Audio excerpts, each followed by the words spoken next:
আসসালামু আলাইকুম। আমার সামনে দেখতে পারতেছেন একটি রাইস কুকার। তো এই রাইস কুকারের সমস্যা হচ্ছে যে শুধুমাত্র লাল বাত হলুদ বাতি জ্বলে থাকে, লাল বাতি জ্বলে না।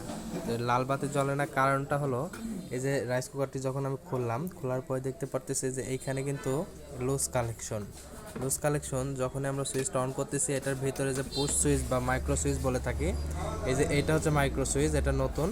তো এটা মূলত হচ্ছে যে নষ্ট হয়ে গেছে, যে এখানে যে লাক্স লাগানো আছে জয়েনিং, তো জয়েনিংয়ের এখানে নষ্ট হয়ে গেছে এবং এটা সঠিকভাবে যে পুশ যে সুইচটা আছে এই পাশে এটা সঠিকভাবে কাজ করতেছে না। এরকম সাউন্ড হতে হবে তাহলে ভালো।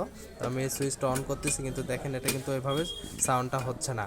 তো সেক্ষেত্রে এটা পুশ সুইচটা লক লেগে গেছে আর পুড়ে গেছে, এই কারণে কিন্তু এটা সঠিকভাবে কাজ না করার কারণে এটা বাইপাস করতে পারতেছে না। সুইচের যে অন অফ এনসিএনও আছে, তো এটা কিন্তু কাজ করতে না পারার কারণে কিন্তু লাল বাতি জ্বলতেছে না।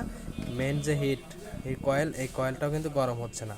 এই ধরনের ভিডিও পেতে আমাদের সাথে থাকবেন। রাইস কুকার কীভাবে সার্ভিসিং করতে হয় সম্পূর্ণ ভিডিও আমাদের চ্যানেলে দেওয়া আছে, আপনারা দেখে নিজেরাই সার্ভিসিং করতে পারবেন। এই ধরনের ভিডিও পেতে চ্যানেলটি সাবস্ক্রাইব করবেন। আসসালামু আলাইকুম।